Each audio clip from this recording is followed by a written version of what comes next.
आप सभी को मेरा नमस्ते। मैं अभिषेक ओझा आप सभी का बिहार योद्धा पे हार्दिक स्वागत करता हूं। आशा करता हूं आप लोग बहुत अच्छे होंगे। और आज हम लोग अपना मॉक 3 देखने वाले हैं। मॉक 3 जो हमने बनाया है वो बीएसएससी सीजीएल 3 को देखते हुए बनाया है। बीएसएससी सीजीएल 3 को देखते हुए बनाया है।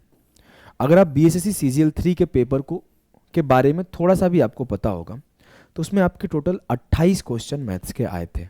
उस 28 क्वेश्चन में से जो number system, HCF LCM,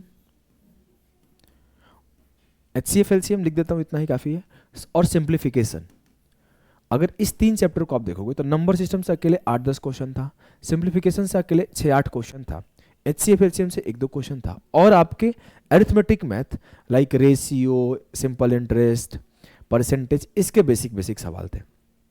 advance math से कभी कभार 1-2 सवाल डाल देते हैं, जहाँ पे क्षेत्रमिति से डाल देते हैं, कभी एलजेब्रा से डाल देते हैं, और कहीं से डिफ़िकल्ट सवाल नहीं आता है, कभी कभार डाल देते हैं।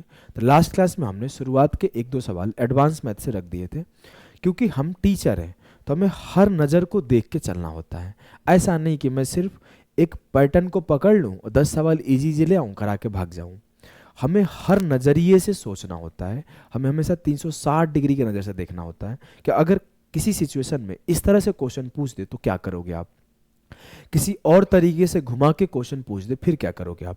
तो मैं हर चीज़ को देखते हुए हमेशा सेट तैयार करता हूँ, रैंडम सेट तैयार नहीं करता हूँ। अगर आज के सेट को आप देखोगे तो आपके प्रायिकता के भी क्वेश्चन है, आपके स्टैटिस्टिक्स के भी क्वेश्चन है, आपके रेकरिंग ऑफ डिजिट मतलब सिंप्लीफिकेशन में हर टॉपिक को हमने छेड़ा है। अगर आप बोलोगे लंगड़ा भिन्न बोलते हैं, चाहे कंटिन्यूड फ्रैक्शन बोलते हैं, कंटिन्यूड फ्रैक्शन के भी क्वेश्चन है, सिंपल सिंप्लीफिकेशन के भी क्वेश्चन है, और एल्जेब्रा बेस्ड सिंप्लीफिकेशन लाइक कि जो देखने में सिंप्लीफिकेशन सरलीकरण का सवाल है लेकिन उसमें एल्जेब्रा का फॉर्मूला यूज होता है, वो वाले सवाल भी इंक्लूड किए हैं। आप एक एक क्वेश्चन को करिए। आप सभी को पता है कि हमारा मॉक करने का तरीका बहुत अलग है। मैं आपको पहला काम ये बोलता हूँ कि आप सवाल को पॉज करो, सवाल के पॉज करने के बाद सॉल्व करो। तो आज मैं आपको एक और टास्क देखता हूँ कितने से बच्चे हमारे साथ सीरियस जुड़े हैं जो उस टास्क को फॉलो कर रहे हैं। आपको ये बताना है कि 25 में से कितने क्वेश्चन सॉल्व कर पाए। आप अगर 17 क्वेश्चन सॉल्व करोगे तो लिखोगे 17/25।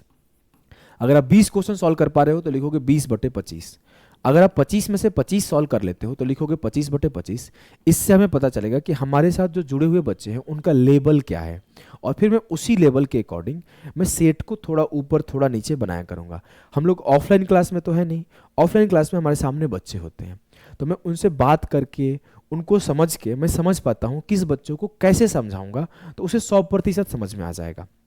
अब हमारे सामने सिर्फ एक कैमरा है, एक चेयर लगा हुआ है जिस पर हाथ रखा हूँ, यहाँ भी कोई मतलब बैठा नहीं है, चालू करके चले गए हैं, अकेला हूँ, रात को 11 बज रहा है, इस टाइम पे शूट कर रहा हूँ वीडियो, थका हूँ पूरा, फिर भी बच्चे बोल रहे हैं कि सर आप कंटिन्यू सेट कराओ। तो मेरा टारगेट है कि एक दिन गैप करके भी एक सेट अपलोड कर दो रिकॉर्ड करके।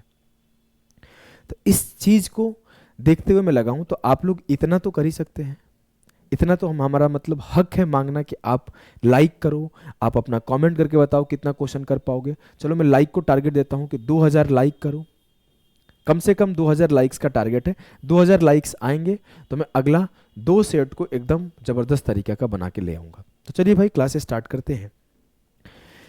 क्लास स्टार्ट करने से पहले एक छोटा सा इन्फॉर्मेशन है, 30 सेकंड का है। अगर आप इसके बारे में जानते होंगे तो आप आगे बढ़ जाइए, रिकॉर्डेड क्लास है। अगर नहीं जानते होंगे तो सुन लीजिए।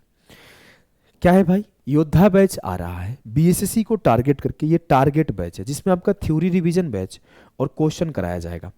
अगर मैं बात करूं इस बैच के फीचर्स क्या है, तो इस बैच में 6 से 7 टीचर आपको पढ़ा रहे होंगे और कंप्लीट थ्योरी का कम समय में मेन चीज़ होता है समय। अगर हमारे पास समय होता है तो हम एक बैच को 1 साल पढ़ाते हैं, और हमारे पास समय नहीं होता है तो उसे 1.5 से 2 महीने में टॉप लेवल के कॉन्सेप्ट को थ्योरी के साथ कवरेज किया जाता है। तो कवरेज किया जाएगा, और इसकी फी इसीलिए हमने सिर्फ 249 रखा है, नहीं तो सारे बच्चों को पता है हमारे यहाँ जो इंटर लेवल का फीस है वो 800 रुपये है, और जो आपका ग्रेजुएशन लेवल का फीस है वो 1000 रुपये है। तो फ़ी हमारा अच्छा होता है क्योंकि हम लोग क्वालिटी देते हैं, टाइम पास नहीं होता है क्लासेस में। तो 249 फ़ी लिए हैं क्योंकि 2 महीने का बात है, 2 महीने में ज़बरदस्त तरीके से 7 लोग लग के पढ़ाएंगे। और आपका 21 तारीख से स्टार्ट हो रहा है ये बैच, 21 तारीख से स्टार्ट हो रहा है ये बैच। अब मैं अगर आपको बताऊं एक चीज़ और, तो आपको एक मात्र प्लेटफॉर्म है बिहार योद्धा जो एक बात बोलता है। मैं बोलता हूँ आपको 249 भी हो सकता है महंगा लगे, महंगा जबकि है नहीं। आज के टाइम में आप अगर आप देखोगे तो जो हमारे मोबाइल का रिचार्ज है उसका भी इससे ज़्यादा फी हो गया है। फिर भी भी बहुत सारे ऐसे बच्चे जिनको 250 रुपये ज़्यादा लग रहा होगा, उन सभी से एक बात बोलता हूँ, 2 लोग 3 लोग 4 लोग 5 लोग मिल के ले लो, एक फ़ोन में चला दो, बारी बारी से पढ़ो या एक साथ बैठ के पढ़ो। मैं ये थोड़ी रोकने आ रहा हूँ कि नहीं 4 लड़का नहीं पढ़ेगा, हमारे को एक लड़का फीस दिया है तो 5 कैसे पढ़ेगा। हमारा सिर्फ एक ही फोकस है कि हमारा जो चल रहा है बिहार योद्धा, जिसमें हमारे बिजली का खर्चा आता है, माइक का खर्चा आता है, बोर्ड का खर्चा आता है, जो क्लास लगा रहे हैं उनका खर्चा सैलरी देना होता है, जो टाइप करके पीपीटी बना रहे हैं उनका खर्चा आता है, रेंट आता है, ये निकल जाए। आगे हमारे से एक बच्चा पढ़ रहा है, 2 बच्चा पढ़ रहा है, 100 बच्चा पढ़ रहा है, एक बैच से 20 बच्चा पढ़ रहा है, हमें नहीं उससे दिक्कत भाई। हमारा एक ही चीज़ हो कि जो 20 बच्चा भी पढ़े ना एक बैच से, 20 का 20 नौकरी लेके एक साथ खड़ा हो जाए और ये बात आके बोले कि 1-250 रुपये का बैच से हम 20 के 20 सिलेक्शन लिए। ये हमारा मोटिव है। हमारा एक ही इंटेंशन है कि हर बच्चा तक बिहार योद्धा पहुंचे, हर एक जेन्युइन बच्चा बिहार योद्धा से जुड़े। 12,199 सीट है इंटर लेवल में, 12,199 बच्चे हमारे यहाँ से वो सिलेक्शन लेने वाले बच्चे जुड़े रहे। हमें वो 25 लाख में से वो 24,88,000 बच्चे नहीं चाहिए, वो सिर्फ 12,000 बच्चे चाहिए जो नौकरी ले। तो ये हमारा सोच है। आइए, हम लोगों ने लगभग 6 मिनट 5 मिनट बातें कर लिया, तो उसके लिए माफ़ करिएगा। हम लोग क्लास स्टार्ट करते हैं। पहले ही बोल दिया हूँ, क्वेश्चन को पॉज करना है, सॉल्व करना है। पहले आप पॉज कर करके भगा भगा के 2500 क्वेश्चन सॉल्व कर लो। रिकॉर्डेड क्लास है, पॉज कर लो, भगा भगा के सारे क्वेश्चन सॉल्व कर लो, फिर हम लोग सोल्यूशन देखना आप लोग। चलो, पहला सवाल है कि 0.5 के ऊपर बार, 0.6 के ऊपर बार, 0.7 के ऊपर बार, 0.8 के ऊपर बार। सभी को पता है कि अगर .x के ऊपर बार आता है, .x के ऊपर बार आता है तो इसका मतलब होता है x/9। मतलब हम आसानी से बोल सकते हैं सर, हम आसानी से बोल सकते हैं सर कि 0.5 के ऊपर बार मतलब 5/9, इसका मतलब हो जाएगा 6/9, उसका मतलब हो जाएगा 7/9 और उसका मतलब हो जाएगा 8/9। 7/9 और 8/9 सभी का डिनोमिनेटर हर सेम है, तो मैं सीधा सीधा बोल दूंगा कि 6 5 11 7 18 8 26, 26/9, 9 से भगा दिया, 9 दूना 18, साफ साफ दिख रहा है कि 9 दूना 18 8 26/9। ऑप्शन ए जो होगा वो सही उत्तर होगा। बेसिक सवाल था। इस सवाल को करिए, select the option that shows the fraction in ascending order. उस विकल्प का चयन कीजिए जो 2/5, 1/3, 3/5, 1/4 और 7/10 को बढ़ते क्रम में दर्शाए। बढ़ते क्रम का मतलब क्या होता है कि पहले सबसे छोटा, फिर उससे बड़ा, फिर उससे बड़ा, फिर उससे बड़ा, फिर उससे बड़ा। बोलोगे जी सर। अब हम लोग इसको कई तरीके से कर सकते हैं। आपको जो कंपैरिजन ऑफ फ्रैक्शन है, भिन्नों का जो कंपैरिजन होता है, उससे आपके कम से कम 7 से 8 मेथड में सिखाता हूं कंपेयर करने का। लेकिन हम लोग सवाल के डेटा को देखने के बाद अपना अप्रोच डिसाइड करते हैं, अपना मेथड डिसाइड करते हैं। अब इस सवाल का डेटा जो है इजी है, तो इसमें मैं परसेंटेज कन्वर्जन मेथड लगा दूंगा कि 2/5 का मतलब क्या है सर। 2/5 इंटू 100 कर दूं तो ये 40% हो जाएगा। ऐसे ही हम ये बात कर दे 20 25 100, 5 दूना 10, तो 40% हो गया। अगर हम 1/3 कर दे तो जो बच्चे पढ़े होंगे परसेंटेज हमसे, उन्हें तो याद होगा 1/3 का मतलब 33 सही 1/3%, या फिर 33.33%। जो 3/5 होगा उन्हें याद होगा 60%। अब उन्हें पेन उठाने की जरूरत नहीं है, वो बस देखेंगे और बोलेंगे। वो तो मैं लिख रहा हूं आपके लिए। मैं ये बोला कि 1/4, उनको याद होगा 1/4 मतलब 25%। अब यहां टाइम बचना शुरू हो जाएगा परसेंटेज कन्वर्जन मेथड से। 7/10 मतलब 70%। वो देखेगा, आंसर बोलेगा, लिखेगा नहीं। बस मैं आपके लिए लिख रहा हूं और आपको ये हैबिट बनाना है कि ऐसी चीजें आप नहीं लिखो। 5 बजे 8 का मतलब 62.5%। अब जिसको याद नहीं होगा उसको काटाकुटी करना पड़ेगा कि 8 6 के 48, 8 दूना 16, 8 5 40। जिसको याद है, जो प्रतिशत हमसे पढ़ रखा है, वो इजीली कर दिया। अब उससे कोई बोले कि बढ़ते क्रम में लिखो, तो सबसे पहले सबसे छोटा आएगा 1/4। कौन से ऑप्शन में है सर? 2 ऑप्शन में है, तो बी और सी खत्म, बी और डी खत्म हो गया। 25% के बाद आएगा 33 से 1/3%, 1/4 के बाद 1/3, दोनों सही है। उसके बाद आएगा 2/5, इसमें 2/5 है, इसमें 3/5 है, खत्म हो गया। ऑप्शन है। कितनी देर का सवाल है भाई?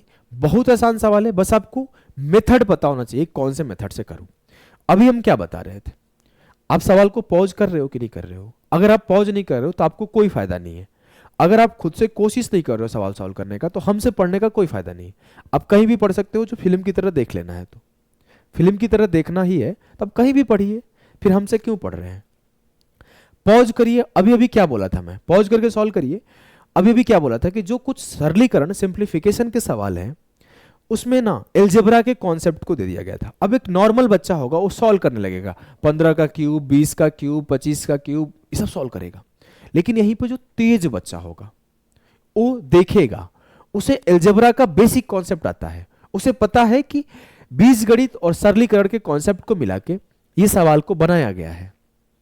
तो बीजगणित के कॉन्सेप्ट को उसे याद है। कॉन्सेप्ट ये होता है कि a cube plus b cube plus c cube minus 3abc जो बराबर होता है वो होता है a plus b plus c into a square plus b square plus c square minus a b minus b c minus c है। अब ध्यान से देखेगा कोई, अगर मैं बोलूं कि a square plus b square plus c square minus a b minus b c minus c को नीचे ले आऊं तो कुछ ऐसा हो जाएगा कि a cube plus b cube plus c cube minus 3abc बटे a square plus b square plus c square minus a b minus b c minus c है बराबर ए प्लस बी प्लस सी।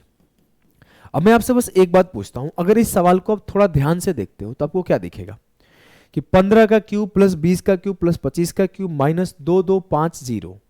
ध्यान से देखो, 25 दूना 50, 15 पचे 75 गुणे 3, ये 3 इंटू 15 इंटू 20 इंटू 25 है। अगर ये a है तो ये a क्यूब है, b क्यूब है, c क्यूब है, 3abc है। a का स्क्वायर, b का स्क्वायर, c का square, a into b, b into c, c into a. बोलोगे जी सर, इसका मतलब है जब इसको इससे डिवाइड किया गया तो मुझे मिलेगा a प्लस बी प्लस सी, तो हमें आंसर मिलेगा 15 प्लस 20 प्लस 25। अब जिसको आता है वो सीधा ये लिखेगा, उसे थोड़ी ये फॉर्मूला लिखना, वो सीधे देखेगा 15 20 25, 15 25 40 20 60 हो जाएगा आंसर सर। जोड़ लेगा, 5 5 10 की 0, 2 2 4 1 5 1 6 60। क्लियर है? आसान था, बहुत आसान था। अगर कल को सवाल आपके सामने हम ही दे दे, कोई भी दे सकता है, हम ही दे दे, एक बढ़िया सा सवाल दे दे, जैसे हार्ड सा दे दे कि 3.235 का क्यूब प्लस 5.355 का क्यूब प्लस 6.210 का क्यूब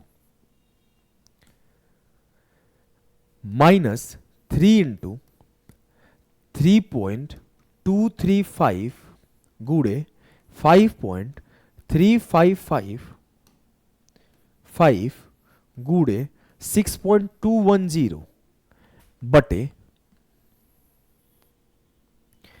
3.235 का स्क्वायर प्लस 5.355 का स्क्वायर प्लस 6.210 का स्क्वायर माइनस 3.235 इंटू 5 एक एक का मल्टीप्लाई कर दो, 3.235 इंटू 5.355 माइनस 5.355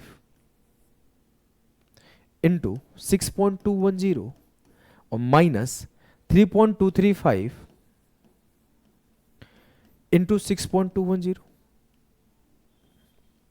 अब आप अपने आप दिल पे हाथ रख के पूछो, अगर यहां पर तो सवाल था आपका 15 का क्यूब, 20 का क्यूब, 25 का क्यूब, तो आप 15 का क्यूब का वैल्यू लिख देते, 20 का क्यूब गुणा करके लिख देते, 25 का क्यूब गुणा करके लिख लेते, अगर आपको ये नहीं पता होता।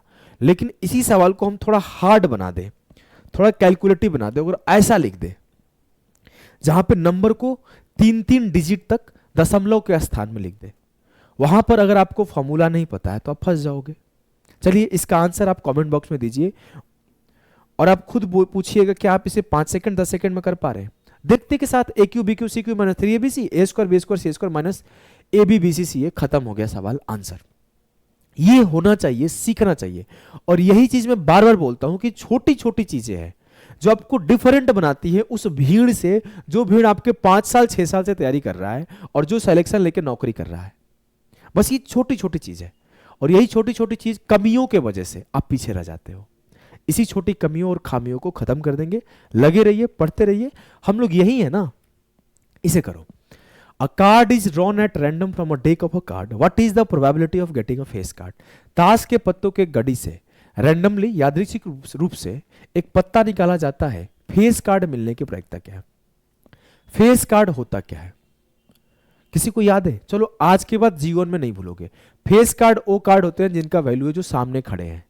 मतलब सामने कौन है? राजा है। सामने कौन है? रानी है। सामने कौन है? गुलाम है। तो राजा रानी गुलाम फेस कार्ड होते हैं। राजा रानी गुलाम। अब आपको सभी को पता है कि ताश में 4 तरह के पत्ते होते हैं और चारों में एक एक राजा, एक एक रानी, एक एक गुलाम। तो 4 तिया 12 फेस कार्ड हो गए। अब 12 फेस कार्ड हो गए और टोटल कार्ड कितने होते हैं? 52। तो मैं रैंडमली निकालूं और मुझे फेस कार्ड मिले तो 12 में से कोई एक मिल जाए। वैसे आपको जो मेथड होता है ऐसे लिखेंगे 12C1 अपॉन 52C1, लेकिन एक कार्ड का बात हो रहा है तो आप डायरेक्टली 12/52 भी लिख सकते हो। तो 4 तिया 12 और 13 चौके 52, 3/13। क्लियर है? अगर मैं यहां पर यह बोल दूं कि मैं एक साथ 2 कार्ड निकालूं और फिर दोनों फेस कार्ड हो, इसकी क्या संभावना है? सवाल नोट करिएगा। अगर मैं ये बोल दूं कि एक साथ 2 कार्ड निकालूं और दोनों फेस कार्ड हो, अगर मैं ये बोल दूं, ध्यान देना, तीसरा सवाल, कि मैं एक एक करके 2 बार कार्ड निकालूं और दोनों फेस कार्ड हो, इसकी संभावना क्या है? तो आपको बोला गया 2 कार्ड्स अल्टरनेट नहीं लिखा जाए, अल्टरनेट, चाहे 1/1, इसको 1/1 से रिप्रेजेंट करते हैं। 1/1 2 कार्ड्स 1/1 निकाला गया। और एक और तरीका सिखा दो, 2 कार्ड्स 1 आफ्टर अनदर। यहां पर 1/1 1 आफ्टर अनदर दोनों एक ही मतलब है। 1/1 का ही मतलब वही है, 1 आफ्टर अनदर का ही मतलब ये है कि एक निकाल लिया उसके बाद दूसरा निकाला। अब यहां लिख रहा हूं 2 कार्ड 1 आफ्टर अनदर या फिर 1/1 विथ रिप्लेसमेंट, 1/1 विथ रिप्लेसमेंट। और यहां क्लियर होना चाहिए कि विदाउट रिप्लेसमेंट। सर ये कितना सारा चीज आप बता दिए, इतना तो हमें नॉलेज ही नहीं है। अभी सिखाता हूं भाई, ध्यान देना। मैं बोला कि 52 डेक, एक डेक में 52 पत्ते थे, हाथ लगाया 2 निकाला, तो 2 निकाला तो 12 मेरे पास फेस कार्ड है, उस 12 में से 2 आना चाहिए। तो इसको हम लोग रिप्रेजेंट करते हैं 12C2 आउट ऑफ 52C2। ये हमारी हो जाएगी प्रायिकता 52 कार्ड के पत्तों में से 2 फेस कार्ड आने की। लेकिन कहानी ये हो गया कि 2 कार्ड निकाला जाए, एक एक करके निकाला जाए बिना रिप्लेस किए, तो आने की प्रोबेबिलिटी क्या है? अब मेरे को पता है डेक में 52 कार्ड है, बोलोगे हाँ सर, हम एक निकाले, मेरे पास फेस कार्ड आए, तो हम 52 में से 12 फेस कार्ड थे, तो 12 में से एक आने की प्रोबेबिलिटी क्या होगी? 12C1 upon 52C1। ये एक कार्ड निकाला, एक आने की प्रोबेबिलिटी है। अब हमने बोला कि हमने एक निकाल लिया, इसको देखा, अच्छा फेस कार्ड हो, पॉकेट में रख लिया। अब मेरे पास कार्ड कितने हैं? 51, क्योंकि 1/1 है तो मैंने एक निकाल के रख लिया। अब उसमें से फिर एक निकालूंगा। अब मेरे पास जो 51 कार्ड बचे होंगे, उस 51 कार्ड में 11 हमारे फेस कार्ड होंगे, तो 11 में से एक आएगा और उस 51 में से एक आएगा, तो 11C1 बटे 51C1। इसकी प्रोबेबिलिटी ये हो जाएगी। अब यहीं पर तीसरा स्टेटमेंट है कि 1/1 या फिर 1 आफ्टर अनदर, लेकिन विथ रिप्लेसमेंट। हमने पहला कार्ड निकाला, देखा अच्छा फेस कार्ड है, अब डाल दिया। विथ रिप्लेसमेंट का मतलब होता है डाल दिया, और विदाउट रिप्लेसमेंट का मतलब होता है कि नहीं डाला, अपने पास रख लिया। तो विथ रिप्लेसमेंट में क्या होगा कि जब मैं पहला कार्ड निकालूंगा तो 12C1 आउट ऑफ 52C1, और जब मैं दूसरा कार्ड निकालूंगा तब भी उस डेक में 52 ही कार्ड है, तो फिर से होगा 12C1 बटे 12C1 इंटू 52C1। ये 3 तरह से सवाल पूछ सकते हैं। क्लियर है? चलो जितने बच्चे समझ में आ गया, मैं एक सवाल पूछता हूं, एक नहीं 3 सवाल पूछता हूं, देखता हूं कितने समझदार बच्चे हमारे साथ जुड़े हुए हैं। मैं अगर ये बोल दूं कि मैंने 3 कार्ड्स निकाले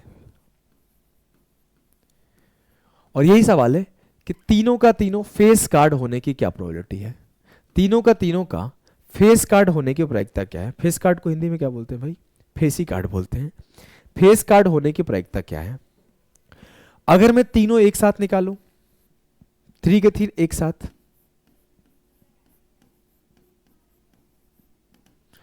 अगर मैं निकालूं 3 वन आफ्टर अनदर, एक के बाद एक, one after another, without replacement, मतलब बिना उसमें डाले, एक निकाल लिया रख लिया अपने पास, फिर दूसरा निकाला देखा रख लिया अपने पास, फिर तीसरा निकाला देखा रख लिया अपने पास।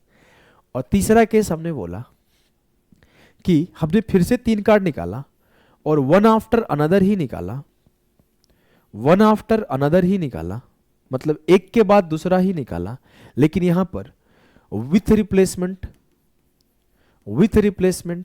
और यहां विदाउट है, ध्यान रखना, विदाउट रिप्लेसमेंट, वहां पे मतलब निकाला देखा रख दिया, निकाला देखा रख दिया। देखता हूं कितने से बच्चे हैं जो तीनों सवाल का सही उत्तर देते हैं। चलो आगे बढ़ते हैं मेरे भाई, समझ में तो आ रहा है? आप लोग हमें कमेंट करके बताया करो। देखो हमारे सामने अगर ऑफलाइन में बच्चे होते हैं तो मैं पूछता समझ में आया, तुम्हें दिक्कत तो नहीं हुआ, ऐसे मैं पूछता हूं। और कभी मैं डांटता नहीं हूं कि मुझसे 2 बार पूछे, 3 बार पूछे, 4 बार पूछे, कभी नहीं डांटता किसी को। मैं 3-3 4-4 बार एक सवाल को बता देता हूं। तो आप लोग कमेंट में बताया करो कि समझ में आ रहा है, नहीं आ रहा है, कैसा लग रहा है, अच्छा नहीं लग रहा है, बुरा लग रहा है, तभी तो मैं रिलेट कर पाऊंगा। तो अगले वाले जब सेशन बनाऊंगा तो उसमें आपको जवाब दे पाऊंगा। The difference between the place value of 4 and 2, स्थानीय मान का अंतर बताना है। तो 4 का स्थानीय मान कितना होगा? 4 के आगे 4 जीरो, और 2 का स्थानीय मान कितना होगा? 2 के आगे कुछ नहीं, तो 2 घटा दो, 10 से 2 गए 8, 9 9 9 3, 39998। क्लियर है भाई? इजी है। चलो, बोला है कि वीर अपनी मासिक आय का 15% घर के किराए में खर्च करता है और शेष का 60% घरेलू किराए पर खर्च करता है। यदि वो 2210 बचाता है तो उसकी मासिक आय क्या है? सक्सेशन मेथड रिमेनिंग कॉन्सेप्ट पे काम करता है कि मान लेते हैं वीर x रुपया कमाता है, 15% खर्चा कर दिया, बचा कितना? रिमेनिंग पे काम करना है, बचा कितना? सर 15 खर्चा कर दिया तो 85% बच गया। अब जितना बचा था उसका 60% फिर से वो खर्च कर दिया, अब कितना बचा? इसका 40%। लेकिन हमसे बोला जा रहा है कि उसका जो बचा हुआ अमाउंट है वो 221 पर 1 जीरो है। तो मुझसे ये पूछा गया है उसकी मासिक आय क्या है। अगर मैं काटाकुटी मचाऊं तो 0 से 0 खत्म, 17 पाँचे 85, 17 से काटेंगे, देखो 17 एकम 17, 17 तिया 51, जो भी उत्तर आएगा 13 का मल्टीपल आएगा, क्योंकि यहाँ 13 कहीं से कटेगा नहीं। तो आंसर में देखने गया तो सिर्फ एक ही ऑप्शन 13 का मल्टीपल मिला, टिक कर दो। मैं अगर इस 100 को इधर ले जाऊं, इस 100 को इधर ले जाऊं, इस 5 को 20 को इधर ले जाऊं, तो 13 जिंदा रहेगा, तो आंसर 13 से कटने वाला ही होगा। यही कहलाता है रैंकर्स अप्रोच, जो आपको कैलकुलेशन करने के साथ साथ कैलकुलेशन से बचने भी सिखाता है और आंसर जल्दी टिक करने सिखाता है। क्लियर है? आगे बढ़ते हैं। सवाल है कि 2 वाटर स्क्वैश मिक्सचर, पानी और शरबत के 2 अलग अलग मिश्रण जिनमें पानी और शरबत का अनुपात क्रमशः 4:1 और 3:1 में है। बोला गया कि 2 मिक्सचर है जिसमें वाटर और स्क्वैश रेशियो 4:1 एंड 3:1 में है, are blended in the ratio of 1:2। अगर दोनों को हम 1:2 में मिला देते हैं, अंतिम मिश्रण में शरबत का और पानी का अनुपात क्या होगा? पानी और शरबत, ध्यान देना गलती नहीं, पानी और शरबत, वाटर और स्क्वैश का रेशियो बताना है। आपको मिक्सचर का बहुत जबरदस्त क्लासेस ऑलरेडी दिया गया है क्लास यूट्यूब पर ही, आप बीएसएससी का जाकर प्लेलिस्ट देखो, 2 क्लासेस दिया हूं लगभग 3 घंटे का। अब मैं बोलूं कि इसको कैसे करेंगे, तो मिलाने का पहला कंडीशन, जो 2 मिक्सचर मिलाए जा रहे हैं वो दोनों का रेशियो बराबर हो। सर एक मिलाया जा रहा है 4:1 वाला, एक 3:1 वाला, मैं दोनों को चेक किया, ये 4:1 और 3:1 में है। सर इसका जो वैल्यू है 3 1 4 है और इसका वैल्यू 4 1 5 है, तो ऊपर वाले में 4 से मल्टीप्लाई कर दीजिए, नीचे वाले में 5 से मल्टीप्लाई कर दीजिए। अब ये 4 चौके 16, 4 एकम 4 20 हो गया, 5 तिया 15, 5 एकम 5 20 हो गया। अब ये दोनों बराबर है, लेकिन अब बोला जा रहा है कि 1:2 में मिलाइए, तो ऊपर वाले से 1 में मल्टीप्लाई कर दिए, नीचे वाले से 2 में मल्टीप्लाई कर दीजिए। अब जो थोड़ा तेज बच्चा होगा, जिसको रैंकर से अप्रोच का नॉलेज होगा, वो यहीं पर काटा कुटी लगा देगा कि 4 को काट देगा 2 से, नहीं तो कुछ लोग मल्टीप्लाई करेंगे आखिरी में काटेंगे, बात वही है। तो ये 2 चौके 8 हो गया, और 2 एकम 2 हो गया, 5 तिया 15 हो गया। तेज बच्चा 15 8 23 देखा, आगे नहीं सॉल्व करेगा, खत्म हो गया। आप आगे लिखना चाहते हो लिख लो कि 5 एकम 5 होगा, तो जोड़ दो भाई, 15 8 23 और 5 तो 7। जो ऑप्शन बी है 23:7 वो सही उत्तर है इस सवाल का। आगे बढ़ते हैं। अगला सवाल है 4096 प्लस 4096 प्लस 4096। एक बार छवा रूट है, एक बार चौथा रूट है, एक बार थर्ड रूट है, एक बार स्क्वायर रूट है। अगर किसी को 4096 के बारे में पता होगा तो इजीली करेगा, नहीं तो सोच में पड़ जाएगा। 4096 एक स्पेशल नंबर है। 4096 को हम लिख सकते हैं 64 का स्क्वायर। इसको इसके साथ साथ हम लिख सकते हैं, अगला चीज 16 का क्यूब। इसके साथ साथ हम लिख सकते हैं 8 के पावर 4। इसके साथ साथ ही हम लिख सकते हैं 4 के पावर 6। इसके साथ साथ हम लिख सकते हैं 2 के पावर 12। जो 4096 है उसको इस तरीके से लिखा जा सकता है, एक स्पेशल नंबर है। अब मैं इसको देखते ही सारा तरीका मेरे दिमाग में घूम गया। अब मैं बोला जहां पावर में 6th रूट है वहां मैं 6 वाला टर्म यूज कर दूंगा, कि यहां ऐसे लिख दूंगा कि 4 के पावर 6 है। जहां 4 रूट है वहां मैं 4 वाला यूज कर दूंगा, इसको ऐसे लिख दूंगा 8 के पावर 4 है। और जहां क्यूब है वहां 16 का क्यूब लिख दूंगा, और जहां स्क्वायर है वहां 64 का स्क्वायर लिख दूंगा।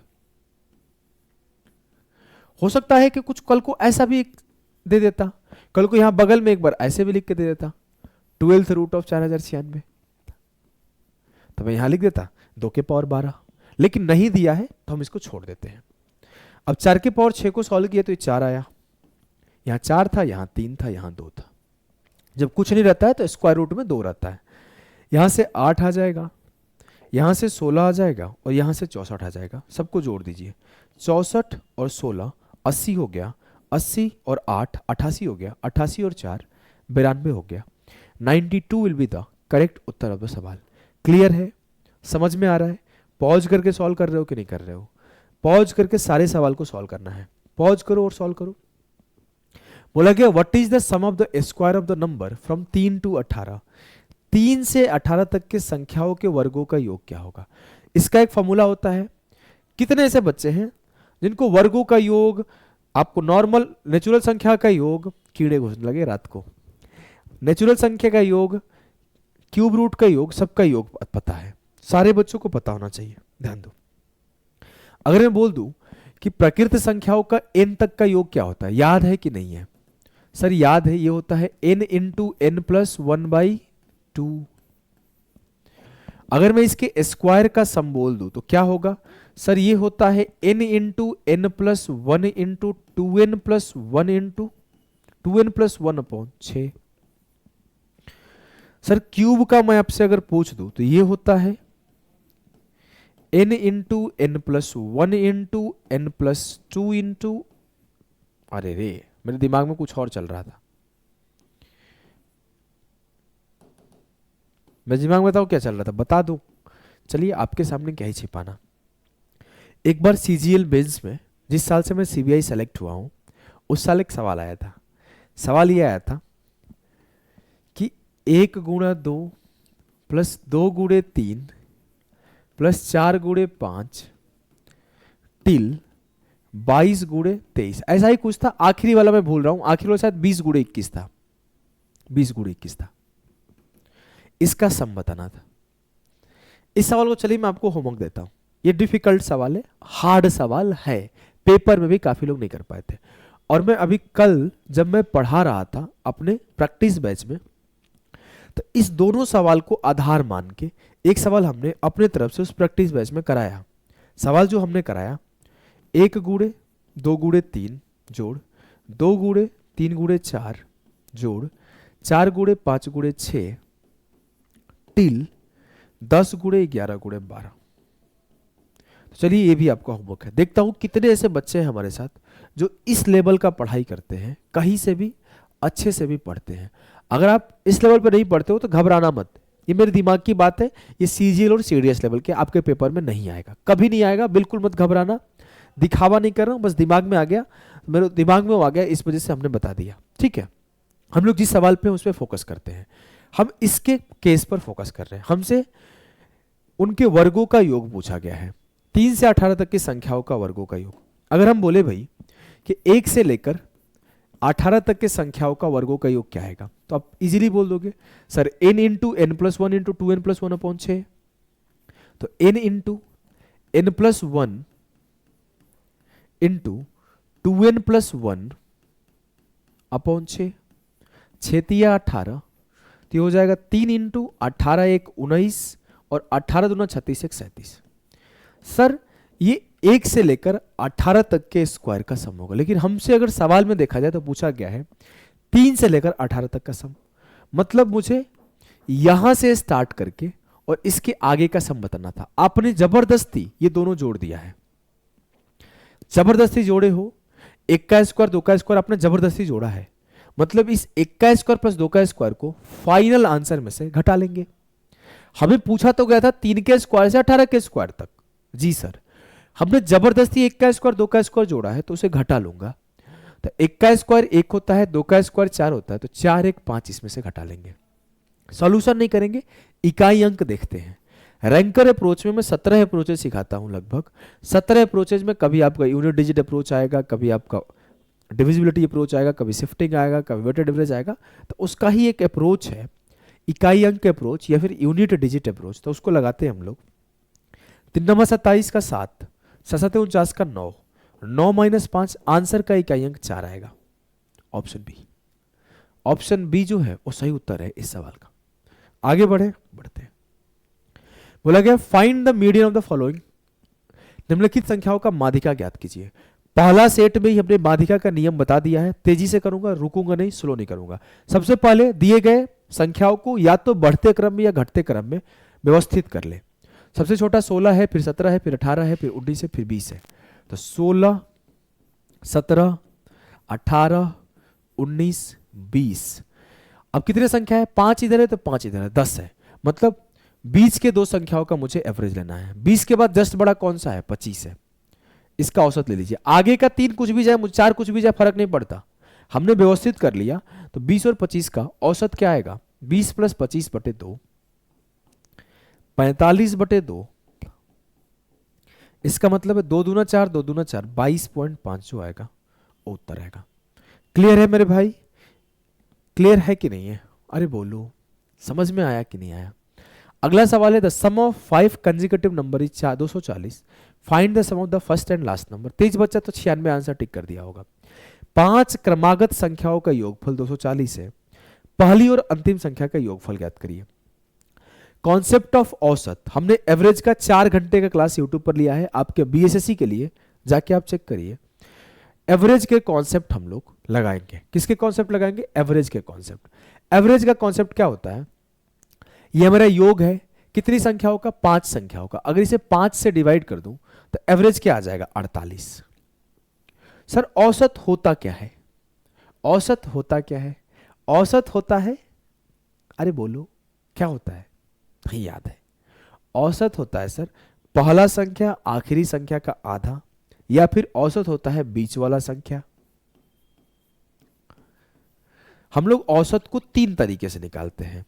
एक तरीका होता है औसत निकालने का, संख्याओं का योग बटे संख्या, ये भी और औसत आता है।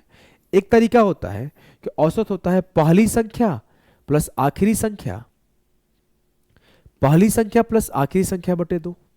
और तीसरा तरीका होता है कि औसत होता है बीच वाला संख्या, अगर बात हो रहा है कंसेक्यूटिव क्रमागत संख्या का। तो अगर बात क्रमागत संख्या का हो, if we are talking about consecutive number, then average के 3 तरीके से निकाल सकते हैं। एक sum of all number upon total number, and the second first number plus last number upon 2, and the third middle number is average.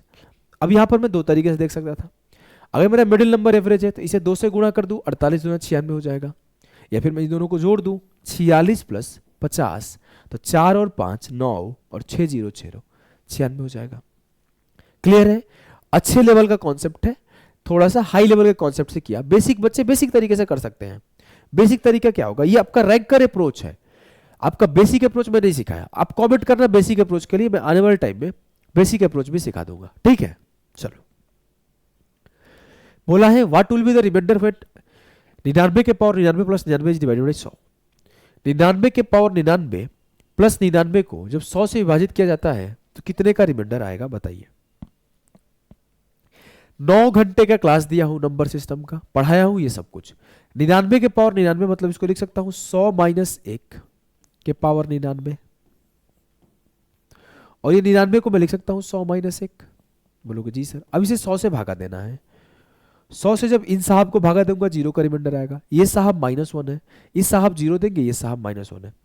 आपको concept सिखाया गया है कि -1 के पावर जब ऑड संख्या विषम संख्या आए तो -1 के पावर विषम संख्या होता है -1, और ये -1 अकेले है, तो रिमाइंडर हो जाएगा -2। और हर बच्चे को पता है कि शेषफल कभी -2 नहीं हो सकता। पता है कि नहीं है? बोलोगे सर पता है। रिमाइंडर कभी -2 नहीं हो सकता, तो आप बोलोगे सर -2 में 100 जोड़ दीजिए तो ओरिजिनल रिमाइंडर आपका हो जाएगा 98। क्लियर है? क्लियर है कि नहीं है? अगर समझ में आया तो मैं एक सवाल होमवर्क देता हूं, सॉल्व करो।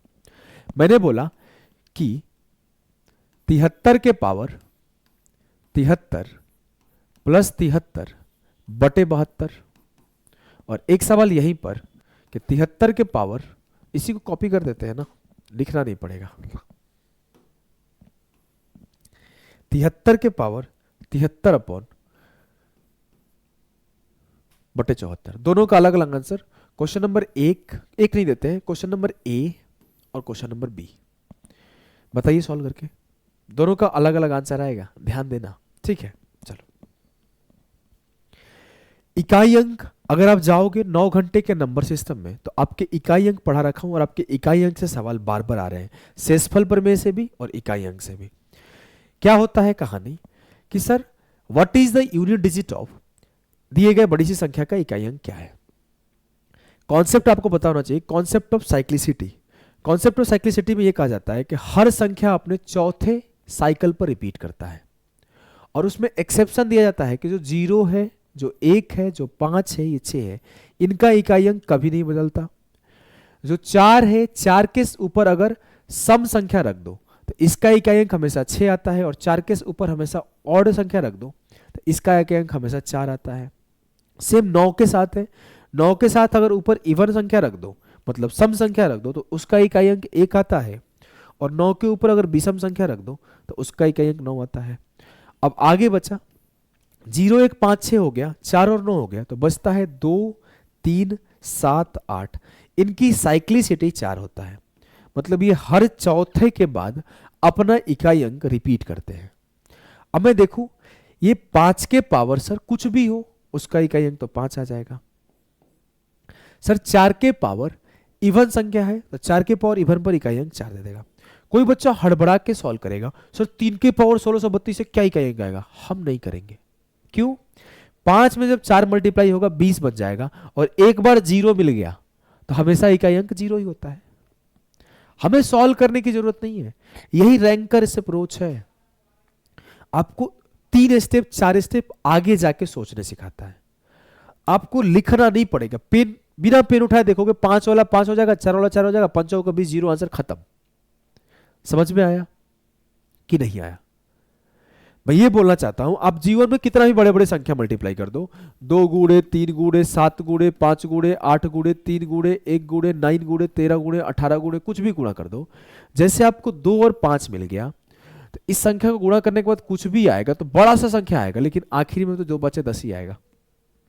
बस हम यही बताना चाहते हैं, और कुछ नहीं है। मैं कुछ भी गुणा कर दूं, 3 गुणे 2 गुणे 5 ही कर रहा हूं, तो इसका कुछ भी आंसर आएगा, आखिरी में 0 आएगा। 2 बचे 10, 3 9 30 आए, पीछे कुछ भी है लेकिन आखिरी में 0 आएगा। बस इस चीज को ही आपको ध्यान देना था। समझ में आ रहा है? थोड़े से अच्छे लेवल के सवाल आज हमने लिए हैं, ध्यान दो। अगले सवाल को, trains P and Q are running on a parallel track in the same direction. Train P completely crossed train Q in 60 seconds and a passenger in train P crosses the queue in 40 seconds, if the speed of the train is in the ratio of 2:1, find the ratio of their length. बोला गया है कि train P और Q एक ही दिशा में समानांतर track पर चल रही ट्रेन Q को पूरी तरह से 60 सेकंड में पार करती है। देखो अब ये ट्रेन P चल रही है, पीछे पीछे ट्रेन Q आई और उसे पार करके चली गई। उनका जो स्पीड का रेशियो है 2:1 है। मैं बोला कि जब वो सेम डायरेक्शन में भाग रही है तो यहां पर सापेक्ष गति लगता है, रिलेटिव स्पीड लगता है। क्या होता है रिलेटिव स्पीड? बोलोगे सर रिलेटिव स्पीड होगा डिस्टेंस अपॉन, रिलेटिव स्पीड होगा डिस्टेंस अपॉन टाइम, लेकिन मुझे यहां पर डिस्टेंस ही निकालना है, लेंथ ही निकालना है। तो यहां पर जब वो सापेक्ष गति लगी है तो दोनों का लेंथ हो जाएगा, तो एक का लेंथ L1 और एक का लेंथ L2 मान लेता हूं। तो L1 प्लस L2 बराबर हो जाएगा किसके? सर सीधी सी बात है डिस्टेंस अपॉन टाइम। अच्छा अब मेरा डिस्टेंस निकाल रहा हूं, गलती बोल दिया माफ करना भाई, डिस्टेंस निकाल रहा हूं तो ये बराबर हो जाएगा सीधे सीधे स्पीड इनटू टाइम। तो स्पीड क्या है 2 माइनस 1, क्योंकि एक इधर से जा रही है और जब भी सेम डायरेक्शन का बात होता है तो हमेशा हम लोग स्पीड का डिफरेंस लेते हैं, और जब अपोजिट डायरेक्शन का बात होता है तो हमेशा हम लोग स्पीड का योग लेते हैं। तो ये सेम डायरेक्शन का बात हो रहा है तो स्पीड का डिफरेंस लेंगे। 2 माइनस 1, 1 के स्पीड से कितने सेकंड में पार करी है? सर 60 सेकंड में। 60 मतलब दोनों का जो योग है वो 60 है। अब अगला स्टेटमेंट पढ़िए।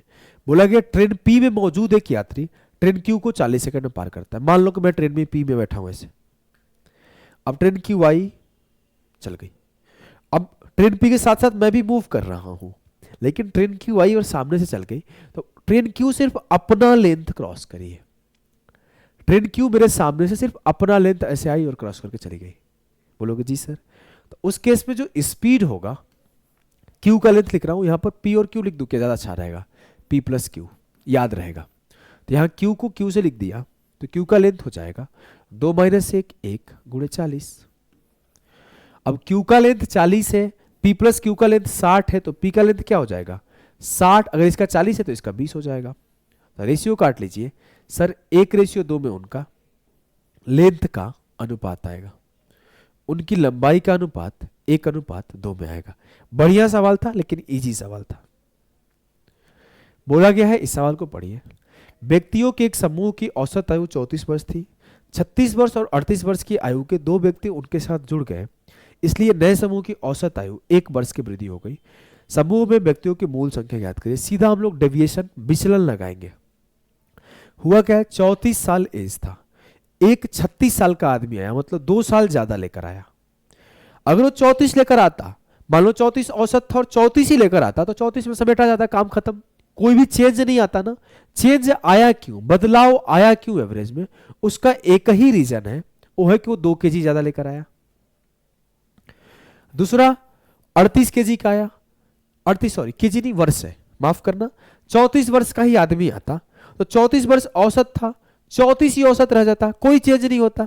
लेकिन वो 36 का आया तो 2 साल ज्यादा लेकर आया, और एक 38 का आया तो 4 साल ज्यादा लेकर आया, तो उसने औसत में चेंज किया। सर टोटल सब में कितने का चेंज आया? 6 का, और ये 6 साल बढ़ने की वजह से सभी लोगों पे कितने का चेंज आया? 1 का।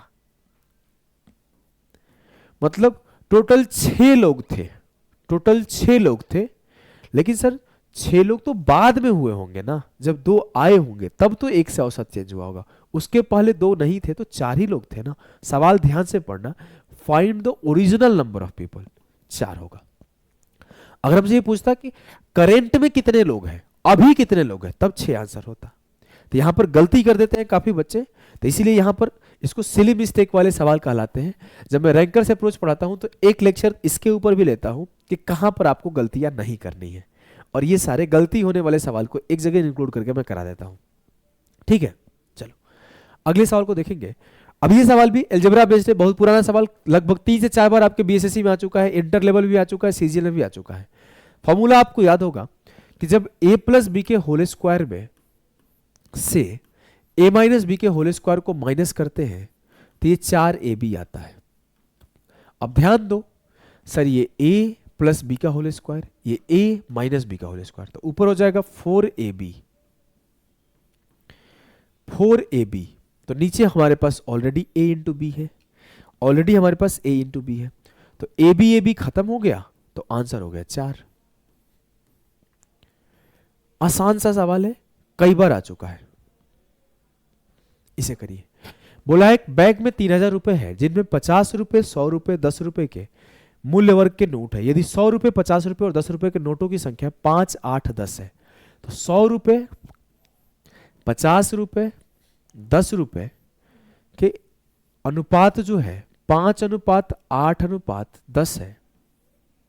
तो मुझसे यह बोला गया है कि 50 रुपए की नोटों की संख्या क्या है। तो मैं मान लेता हूं कि 100 रुपए की नोटों की संख्या 5 है, तो 500 रुपए इसकी वैल्यू हुई। अब ये x में है, इसकी संख्या 5 ओरिजिनल नहीं है, 5x है, इसकी 8x है, इसकी 10x है। 100 इंटू 5 500, 50 इंटू 8 400, 10 इंटू 10 100 रुपीज। तो 500 प्लस 400 प्लस 100 टोटल कितना, 1000 यूनिट की वैल्यू हो गई। सर टोटल पैसा 1000 यूनिट आया, लेकिन वो बोल रहे हैं कि टोटल पैसा जो है ना वो 3000 रुपए है। समझे कि नहीं समझे? बोलोगे जी सर, तो 1000 यूनिट की वैल्यू आपकी 3000 हो जाएगी, तो 1 यूनिट की वैल्यू आपकी 3 हो जाएगी। तो आपसे पूछा गया है 50 के नोट कितने हैं। सर 50 के नोट 8 यूनिट है, तो 8 यूनिट की वैल्यू आपकी 8 दिया 24 हो जाएगी। क्लियर है? आपका रेशियो का एक 3.5 घंटे का लेक्चर पढ़ा हुआ है, जिसमें हमने ये वाला कॉन्सेप्ट पढ़ा रखा है कि 3 चीजें होती है। एक होता है डिनोमिनेशन ऑफ कॉइन, एक होता है नंबर ऑफ कॉइन, एक होता है टोटल वैल्यू। इसी 3 चीजों पर हम लोग फटाफट से सारे सवाल को निपटा लेते हैं।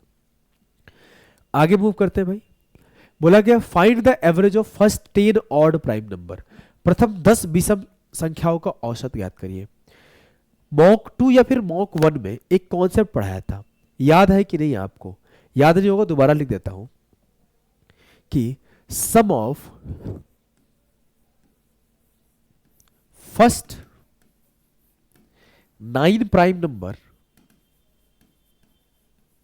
बराबर होता है 100, और जहां पर 9th प्राइम नंबर जो होता है वो 23 होता है। हिंदी वाले बच्चे लिख सकते हैं कि 9 अभाज्य संख्याओं का योग, 9 अभाज्य संख्याओं का योग,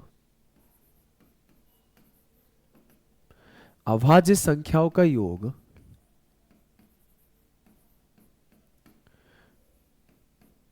योग जो होता है वो 100 होता है, और जहां पर 9वां प्राइम, 9वां अभाज्य संख्या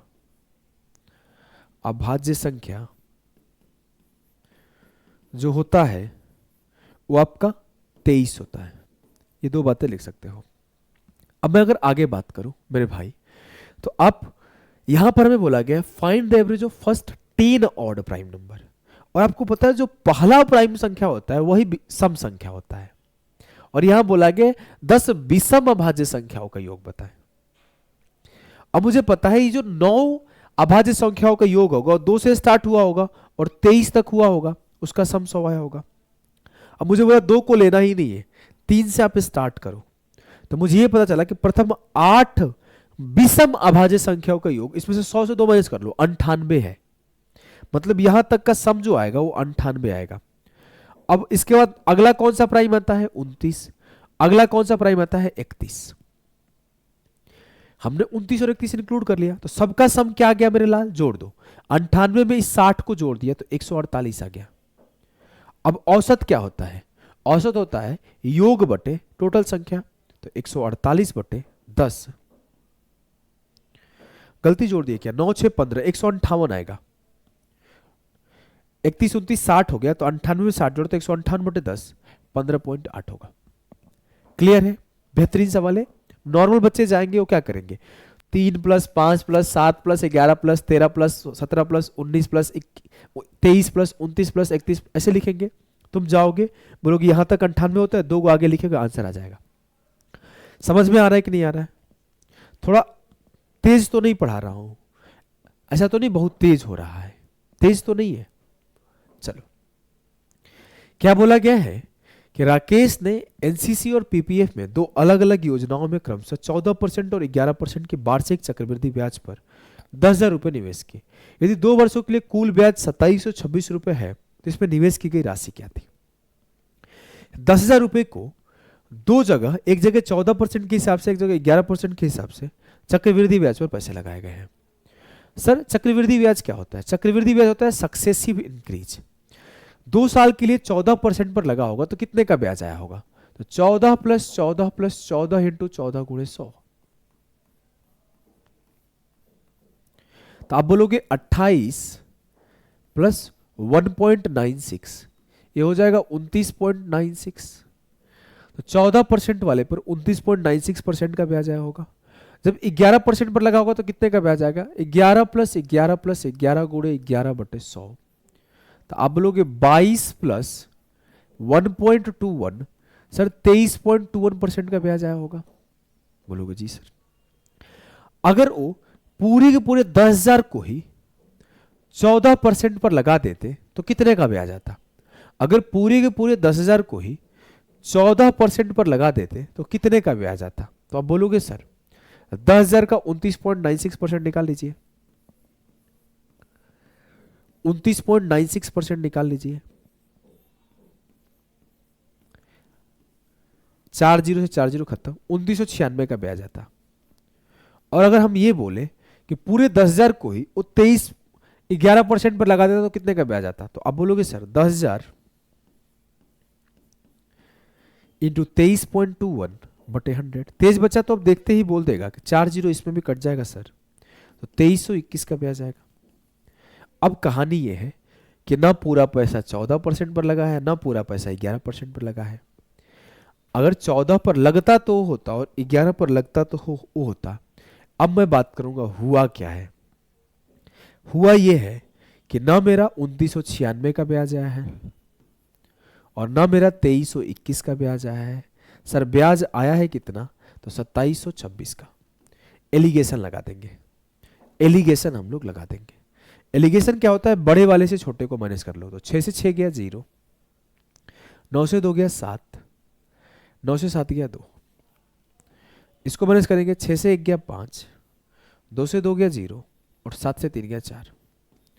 405 रेशियो 270, 9 से कट रहा है। 9 चौके 36, 9 5 45, 9 तिया 27, 15 तिया 45, 15 दूना 30, 3:2। जो पैसा है वो 3:2 में बांट के लगाया गया होगा। 3 यूनिट को 14% के हिसाब पर लगाया गया होगा और 2 यूनिट को 11% के हिसाब पर लगाया गया होगा। सर टोटल पैसा लगाया कितना गया है? 3 + 2 5 यूनिट। लेकिन हाँ ये तो बोल रहा है टोटल पैसा लगाया गया है 10,000, तो 5 यूनिट का वैल्यू हो जाएगा 10,000, तो 1 यूनिट का वैल्यू हो जाएगा 2,000। तो आपसे पूछा गया है कि what is the amount invested in NSC. NSC में किस परसेंटेज पर लगाया गया है? 14% पर, मतलब 3 यूनिट को एनएससी पर लगाया गया है। तो 3 यूनिट का वैल्यू हो जाएगा 3 दूना 6,000।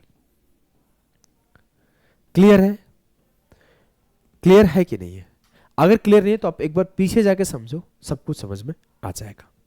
ठीक है, अब ये आपका one of the most difficult question है आज के सेट का। मतलब बहुत सारे डिफिकल्ट क्वेश्चनों में ये भी एक डिफिकल्ट क्वेश्चन में काउंट होगा।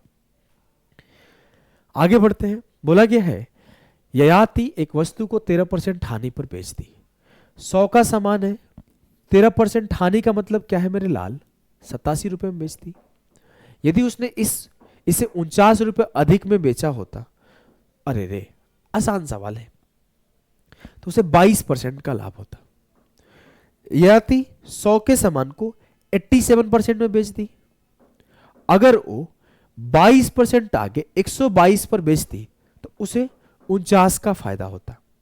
मतलब सर -13 से +22 बना दी है, तो 22 और प्लस का 13, 35% का जो वैल्यू है वो 49 के बराबर है। कितने बच्चों को समझ में नहीं आया?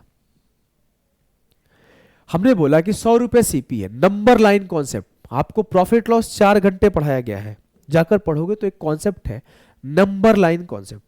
जो आपका क्रय मूल्य है वो 100 रुपया है या फिर 100% है।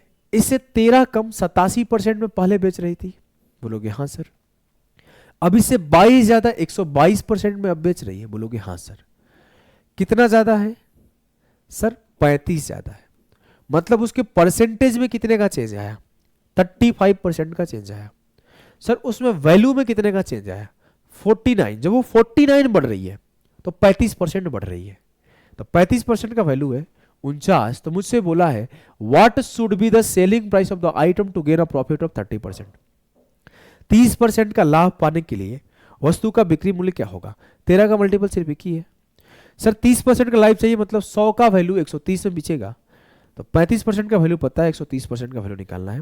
तेज बच्चा बोलेगा 130% का मान कुछ भी आएगा 13 से कटने वाला आएगा, ना ये 13 से कट रहा है, ना ये 13 से कट रहा है, ना ये कट रहा है, एक ही कट रहा है, आंसर टिक कर दो। काटाकुटी मचा सकते हो कि 7 पचे 35 और 7 सते 49, तो 1% की वैल्यू हो जाएगी 7/5, तो 130% की वैल्यू हो जाएगी 130 इंटू 7/5। 5 दूना 10, 13 दूना 26 आते 182। क्लियर है, बोलोगे यस सर, एकदम क्लियर है। आगे बढ़ो। बोला गया what is the prime factor of the number. संख्या 266805 का अभाज्य गुणनखंडन क्या होगा बताइए। अब देखो मुझे इतना पता है जो 266805 है वो 3 गुणे 5 गुणे 7 गुणे 11, इन्हीं में से कोई आंसर होगा, सबको पता है। हाँ सर, ऐसे दिमाग लगा के सोचना होता है, कब मैं ऑप्शन के हेल्प से चला जाऊं, कब मैं ये नंबर के हेल्प से चला जाऊं, ये दिमाग लगाने आपको सीखना होगा। अब मैं बोला इसी में से कोई होगा, हाँ। अब जो नॉर्मल बच्चे होंगे वो क्या करेंगे कि 266805 को सर ये 2 से कट रहा है, सर ये 3 से कट रहा है, 5 से कट रहा है, वो एक एक काट के चेक करेंगे। और जो तेज बच्चा होगा उसे पता है इन्हीं में से कोई कटेगा। सर सब में 11 का स्क्वायर है, सबसे पहले बड़े नंबर से काट लो, 11 से ये 2 बार कटेगा, काट दो। 11 दूना 22, 11 चौक 44, 11 दूना 22, 11 पचे 55, 11 पचे 55। आप खुद सोचो, आप ऑप्शन देख के पता लगा रहे हो किससे कटेगा और उतनी बार काट रहे हो, आप अपने मन से नहीं काट रहे हो, आपको यहां दिया हुआ है 11 से 2 बार काट रहे हो देख के।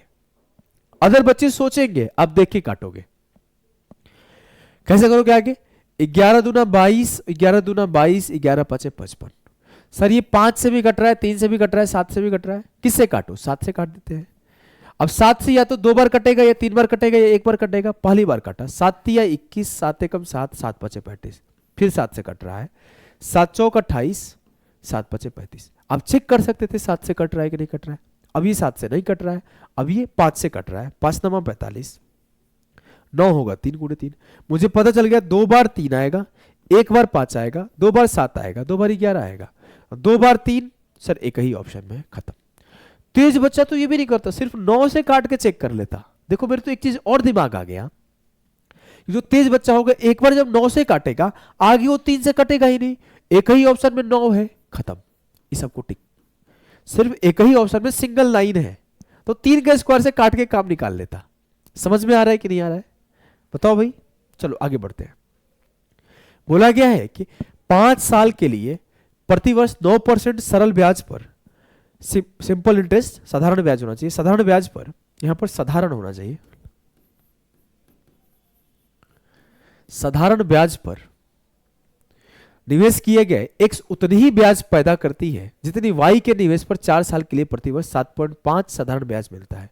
तो बोला गया है कि x रुपए पर 9% के हिसाब से 5 साल में मिलने वाला ब्याज क्या होता है, प्रिंसिपल गुणे रेट गुणे टाइम बटे 100, मूलधन गुणे दर गुणे समय बटे 100। उतना ही ब्याज देगा जितना y रुपए 4 साल में 7.5 के ब्याज पर देगा।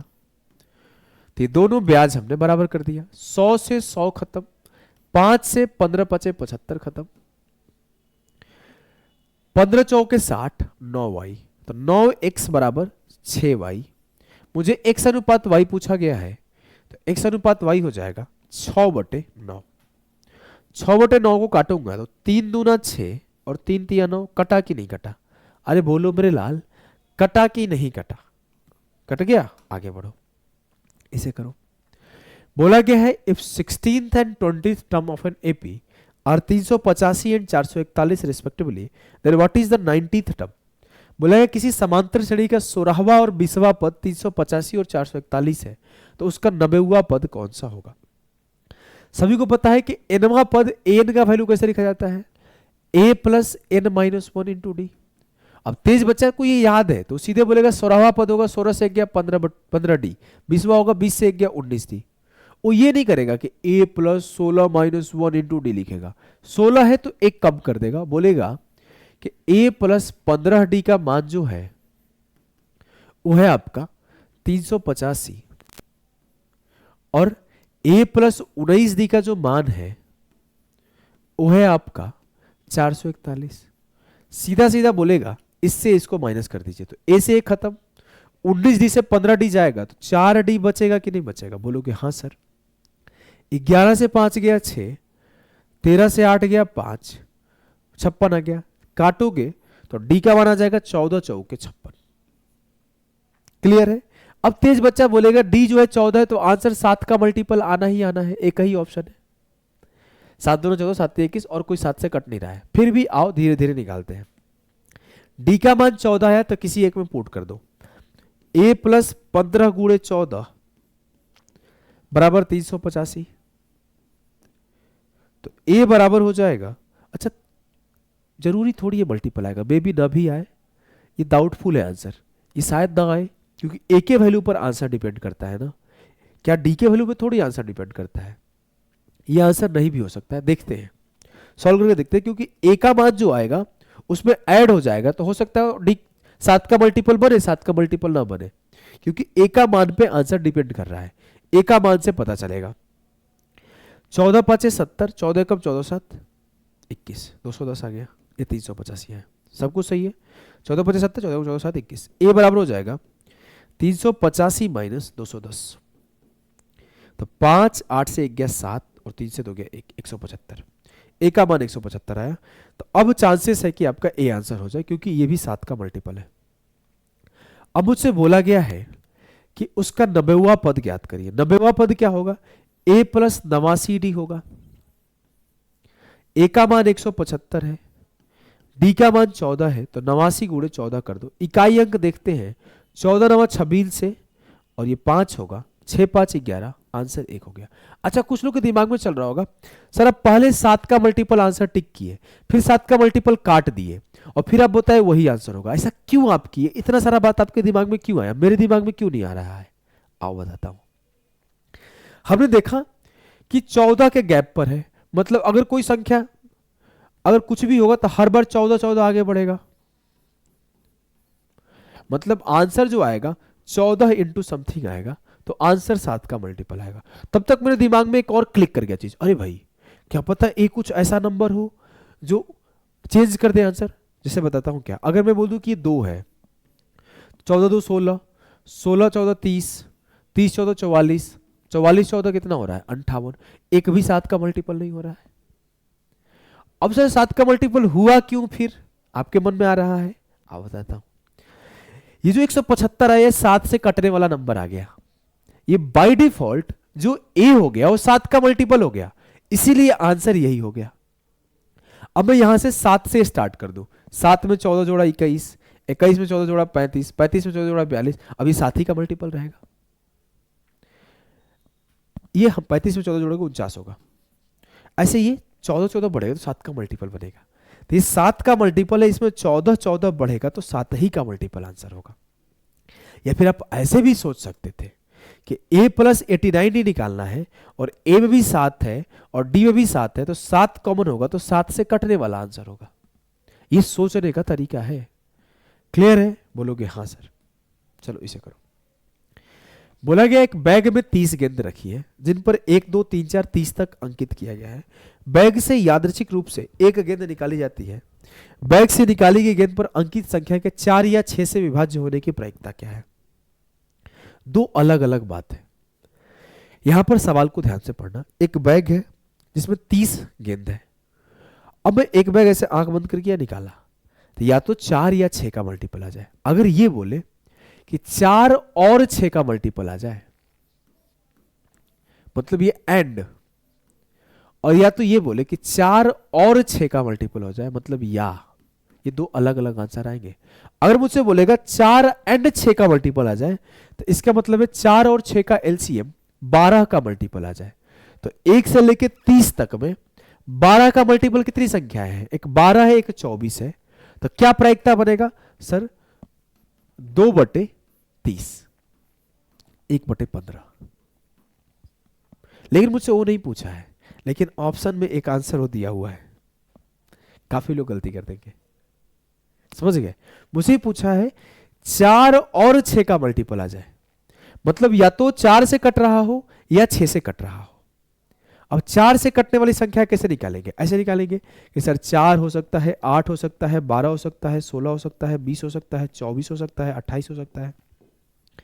6 से कटने वाली संख्या 6 हो सकता है, 12 हो सकता है, 18 हो सकता है, 24 हो सकता है, 30 हो सकता है। मैं यहां पर वेन डायग्राम या फिर सेट थ्योरी के कॉन्सेप्ट को नहीं सिखा रहा हूं। ये सवाल जो है सेट थ्योरी के कॉन्सेप्ट का है या फिर आप वेन डायग्राम के कॉन्सेप्ट का है। ना मैं फॉर्मूला सिखा रहा हूं, ना मैं सेट थ्योरी का कॉन्सेप्ट सिखा रहा हूं, ना मैं वेन डायग्राम सिखा रहा हूं। मैं बेसिक से सिखा रहा हूं, बेसिक से सबको समझ पाओगे। अब सर या तो 4 का मल्टीपल आए या 6 का मल्टीपल आए, मतलब कितनी मेरा फेवरेबल आउटकम है। 30 में से क्या क्या आ सकता है? 30 में से 1 2 3 4 5 6 7 8 9 10 11 12, 12 ही हुआ ना, 4 3 7 5। 30 में से 12 में से कोई भी आ जाए, मतलब 30 में से ऐसी 12 संख्या है जिसको मैं सेलेक्ट कर सकता हूं। क्या सच में 12 है? नहीं।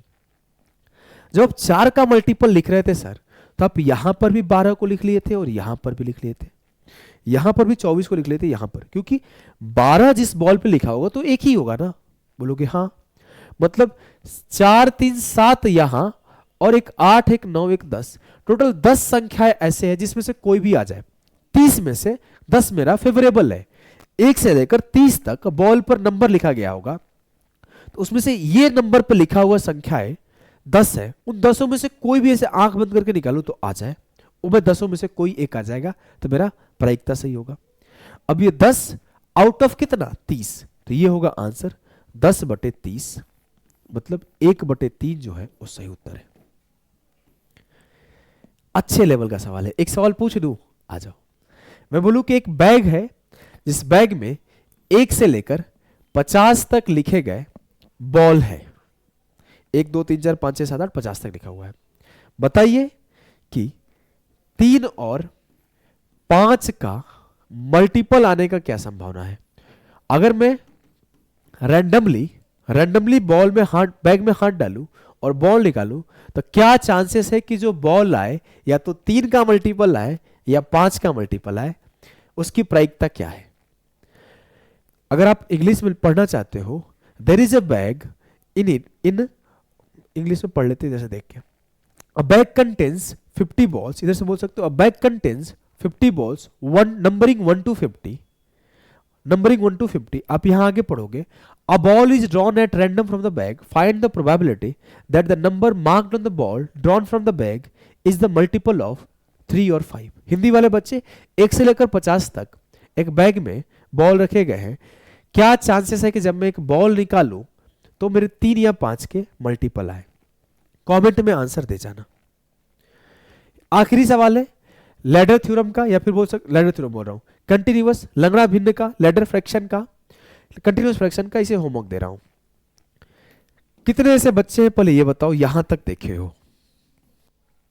कितने ऐसे बच्चे हैं जो क्वेश्चन नंबर 25 तक पेशेंस बना के 1 घंटे 8 मिनट 35 सेकंड 36 सेकंड हो गया इस लेक्चर को देखे हो? ईमानदारी से कमेंट करना, हाँ सर देखे हैं, पूरा कंप्लीट देखे हैं। बस इतना लिख दोगे तो हमें बहुत अच्छा लगता है, कोई बच्चा आखिरी तक पढ़ा, मतलब मेरा पूरा का पूरा मेहनत शुक्लान है। ठीक है, चलो भैया, कैसा लगा क्लास कमेंट करके बताना। और हमने ऑलरेडी योद्धा बैच के बारे में बताया। योद्धा बैच एक टारगेट बैच है बीएसएससी के लिए, जो कि 21 अप्रैल से स्टार्ट कर रहे हैं। 21 अप्रैल से स्टार्ट कर रहे हैं, और आपका इसका फी हमने बहुत ही मिनिमम रख रखा है, 249 रुपीज रख रखा है। सिर्फ 249 में आपका कंप्लीट रिवीजन होगा थ्योरी का, और प्रैक्टिस भी होगा क्वेश्चंस का। अकेला नहीं, काफी सारे लोग मिलके कराएंगे, जून में खत्म कर देंगे, जिससे 1 महीना और आपको मिल जाए रिवीजन के लिए, तो मल्टीपल रिवीजन आपके हो जाए। ठीक है, तो आज के लिए इतना ही। इसे ज्वाइन करने के लिए आप चाहो तो इस नंबर पर मैसेज कर सकते हो, या फिर आप योद्धा एप्लीकेशन इंस्टॉल करके सीधा डायरेक्टली इनरोल कर सकते हो। तो अभी के लिए सभी को नमस्कार। बिहार योद्धा पर अपना सपोर्ट बनाए रखें, सारे बच्चों को शेयर करें, बताएं, और इस वीडियो पे 2000 लाइक का टारगेट दे रहा हूँ, देखता हूँ कब तक पूरा करते हो आप लोग। तो बाय बाय।